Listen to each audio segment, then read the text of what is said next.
అందరికీ నమస్కారం. నేను మీ కొట్టే కావ్య. ఈరోజు మనతో ఉన్నారు పొలిటికల్ అనలిస్ట్ నూకరాజు నాయుడు గారు. సార్ నమస్తే సార్. నమస్కారం. సార్, ఎక్కడ చూసినా సరే ఇప్పుడు పవన్ కళ్యాణ్ గారికి పొంచి ఉన్న పెను ప్రమాదం అంటూ మెయిన్ స్ట్రీమ్ మీడియా నుంచి కూడా యూట్యూబ్ ఛానల్స్ వరకు ప్రతి చోట కూడా ఇదే వార్త హల్చల్ అవుతూ ఉందన్నమాట. సో పవన్ కళ్యాణ్ గారు రీసెంట్గా రాజోలు వెళ్ళడము, అక్కడ పర్యటించి కొబ్బరి తోటలను అన్నింటిని కూడా చూసి రైతులతో మాట్లాడి అక్కడ స్థానికంగా ఉన్న సమస్యలను కూడా చర్చించడం బయటకు రావడం జరిగిపోయింది. అయితే ఈ సందర్భంలోనే ఒక పర్సన్ అనుమానాస్పదంగా పవన్ కళ్యాణ్ గారికి జెడ్ సెక్యూరిటీ ఉన్నా కూడా అనుమానాస్పదంగా ఆయన చుట్టూ తిరగటము, అది ఎవరు ఏంటి అని చెప్పని జన సైనికులే పసిగట్టి ఇతను వైసీపీ కార్యకర్త, రాజుల్లో ఉన్నటువంటి వైసీపీ కార్యకర్త, సొంత పార్టీ నేతలకు సొంత పార్టీ కార్యకర్తలకు కూడా లేనటువంటి అక్కడ వరకు వెళ్ళేటువంటి ఆ పరిధి అతనికి ఎలా వచ్చింది? సో పవన్ కళ్యాణ్ గారికి నిజంగానే ఏదైనా ప్రమాదం పొంచి ఉందా అని చెప్పని ఈరోజు అందరూ మాట్లాడుకుంటున్నారు. అసలు ఇక్కడ ఎవరిది వైఫల్యం అంటారు? ముందుగా నిజంగా వైఫల్యం అయితే మన కూటమి ప్రభుత్వానిది. అంటే ఎటువంటి వాటిల్లో? అదే నేనేమంటానంటేనమ్మా, చాలా జాగ్రత్త వహించాలి. అవతల చాలా భయంకరమైనటువంటి మనస్తత్వం ఉన్న వ్యక్తి ఆపోజిట్లో ఉన్నప్పుడు మన జాగ్రత్తలో మనం ఉండాలి. ప్రతి డిపార్ట్మెంట్లో కూడా ఇప్పటికీ కూడా వైసీపీ పరిపాలన జరుగుతుందన్నట్టుగా అందరూ కూడా ప్రవర్తన చేస్తున్నారు. కాబట్టి ఏంటంటే మనం ప్రమాదాన్ని గుర్తించకపోయినా పర్వాలేదు, కానీ ప్రమాదాన్ని ఎప్పటికప్పుడు తర్కించుకుంటూ ఉండాలి. చాలా జాగ్రత్తగా ఉండాలి. లేకపోతే పెను ప్రమాదమే జరిగే అవకాశం ఉంది. ఎందుకంటే ఎలాంటి ఉచ్చనీచాలు ఉండవు. వైసీపీ పార్టీ నాయకులకే కాదు, అలా వైసీపీ పార్టీ ఓనర్కే ఉచ్చనీచాలు లేవు. ఎందుకంటే గత గవర్నమెంట్లో, అంటే గవర్నమెంట్ రాక ముందుకు, అంటే వచ్చే టైంలో ఆయన జగన్మోహన్ రెడ్డి గారిని కులకరాయితో కొట్టిన సంఘటన ఉంది. అదేవిధంగా గొడ్లపోటు వరకు కూడా కోడి కత్తి ఇలాంటి అన్ని ఇన్సిడెంట్స్ అన్నింటినీ కూడా ఆయన ఒక సానుభూతిగా మలుచుకొని ఆయన చేశారనమాట. మరి ఇప్పుడు అది సొంత పార్టీలో జరగదు, అది ప్రజలు నమ్మరు అని చెప్పనే ఆ వైఖరిని ఇప్పుడు కూటమి నేతలపై ఏమైనా చూపించబోతున్నారు అని అనుకోవచ్చా? నా ఉద్దేశం ఏంటంటే, ఇప్పుడు పవన్ కళ్యాణ్ పర్యటనలో ఉన్నటువంటి లూప్ హోల్స్ ఏంటి, అక్కడ జరుగుతున్నటువంటి కార్యక్రమాలు ఏంటి, ఇవన్నీ గమనిస్తూ ఎప్పుడైనా ప్రమాదం తలపెట్టాలన్న ఆలోచనలో ఉన్నారేమో అనిపిస్తుంది నాకు. నిజంగా చాలా భయంగా ఉంది. ఎందుకంటే పవన్ కళ్యాణ్ గారు సెక్యూరిటీని పట్టించుకోడు. జెడ్ సెక్యూరిటీ ఉన్నా కూడా వాడు అంత దగ్గరగా వచ్చేయగలిగాడంటే నిజంగా అక్కడ ఉన్నటువంటి మన వాళ్ళు కూడా పట్టించుకున్నట్టే లెక్క. కాబట్టి వాళ్ళ నీచమైనటువంటి గుణాన్నైనా మనం మనసులో పెట్టుకుని ఎక్కడ ఎవరున్నారు, మన వాళ్ళు ఉంటున్నారా లేదా, ఎవరు వస్తున్నారు, అంత ధైర్యంగా అంత దగ్గరగా అతను ఐడి కార్డు కూడా వేసుకుని వచ్చేసినట్టున్నాడు.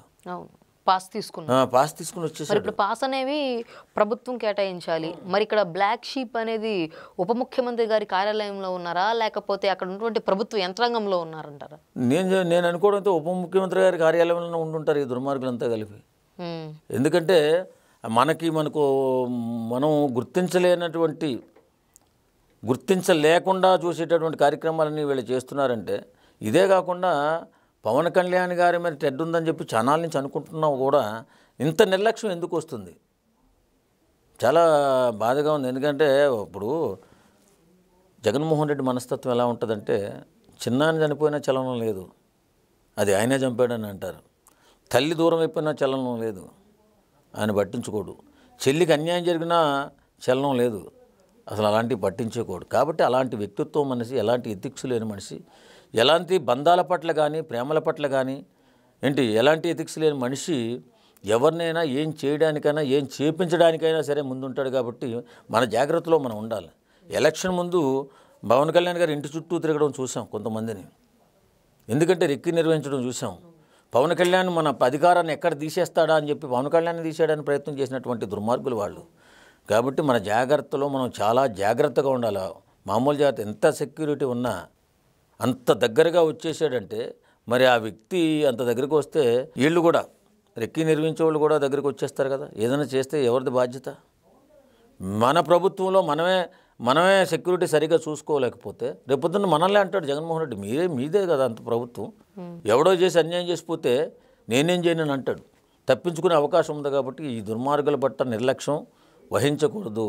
చాలా జాగ్రత్తగా, చాలా అప్రమత్తంగా, ఒక్క కన్ను కాదు 3 కళ్ళు వేసి ఉండాలి. ఖచ్చితంగా ఈ వైసీపీ వ్యక్తుల్ని నమ్మడానికి వీల్లేదు. వైసీపీ వ్యక్తుల్ని నమ్మడానికి లేదు అని చెప్పని మీరు అన్నారు కాబట్టి ఒక చిన్న మాట సార్. ఇప్పుడు క్షేత్రస్థాయిలో కనుక చూసుకుంటూ ఉంటే అటు జన సైనికులు కావచ్చు, టీడీపీ కార్యకర్తలు అయితే కావచ్చు, వీళ్ళందరూ పదే కూటమి నేతలకు కావచ్చు, అధినేతలుగా చెప్తూ ఉన్నారు. అంటే దయచేసి ఇతర పార్టీ అంటే వైసీపీ నుంచి వచ్చిన వాళ్ళని మీరు తీసుకోండి, కానీ ప్రాధాన్యత మాకే ఇవ్వండి, లేకపోతే ఎటువంటి ప్రమాదాలైనా విపత్తులైనా మీరు చూస్తారు అని చెప్పాను. ఫర్ ఎగ్జాంపుల్ రీసెంట్గా మన రాష్ట్రంలో బయటపడినటువంటి నకిలీ లిక్కర్ జయచంద్రారెడ్డి గారు, ఆయనకైతే బాబు గారు ఏకంగా ఎమ్మెల్యే టికెట్ ఇవ్వడము, పోటీ చేయించడం జరిగితే చివరికి ఏమైంది, ఆ బ్లేమ్ అనేది వీళ్ళు తీసుకోవాల్సి వచ్చింది. ఇప్పుడు అదే పరిస్థితి, అంటే ఇలా కూటమి పార్టీల్లోకి వాళ్ళ యొక్క మోకలను పంపించడము, వికృత చేష్టలు చేయడము, దానితో అల్లకల్లోలం సృష్టించడం, ఇదే ప్లాన్ వైసీపీ దాన్ని క్లియర్గా చెప్పేయచ్చు. ఖచ్చితంగా చెప్పాలండి, ఖచ్చితంగా చాలా జాగ్రత్తగా ఉండాలి. వాళ్ళ గురించి ఫ్యాక్షన్ బ్యాక్గ్రౌండ్ అండి, దానికి ఎలాంటి భేషజాలు ఉండవు. వాళ్ళ ఇష్టం వచ్చిన తరంగా ఎవరిని కూడా ఎవరో అడ్డనుకుంటే, ఎవరంటే మనకి అడ్డుగా నిలబడ్డారో వాళ్ళు తప్పించడమే వాళ్ళ రాజనీతి. కాబట్టి మనం అసమర్థతతో ఉండడం ఎందుకు, అప్రమత్తంగా ఉండాలి కదా.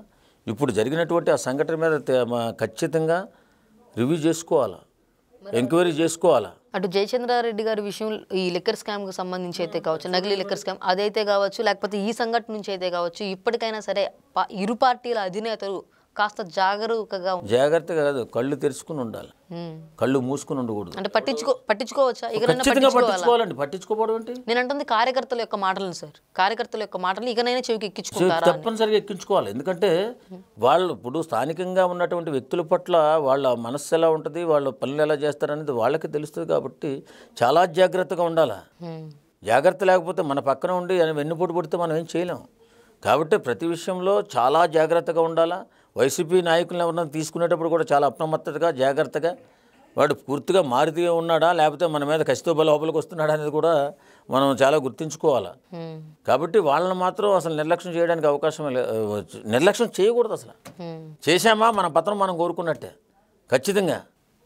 లేకపోతే మన వాళ్ళు పెద్ద వాళ్ళు కూడా వెళ్ళలేనటువంటి సెక్యూరిటీ ఉన్నటువంటి పవన్ కళ్యాణ్ గారి దగ్గరికి అంత దగ్గరగా వెళ్ళిపోయాడంటే వైసీపీ కార్యకర్త, అందులో లీగల్గా వెళ్ళిపోయాడు. నిజంగా ఎంత ఆలోచిస్తేనే కొంచెం బ్రెయిన్ బ్లాస్ట్ అయిపోతుంది. కాబట్టి వైసీపీ నాయకుల గురించి ఎప్పుడు కూడా చాలా అప్రమత్తంగా ఉండాలి. వాళ్ళు ఏం ప్లాన్లు చేస్తారో కూడా ఎవరికి తెలియదు. కాబట్టి వైసీపీని మాత్రం క్షమించడానికి వీల్లేదు, వైసీపీ నాయకులను క్షమించడానికి వీల్లేదు, జగన్మోహన్ రెడ్డిని అసలు నమ్మడానికి వీల్లేదు. Okay sir, thank you. Thank you.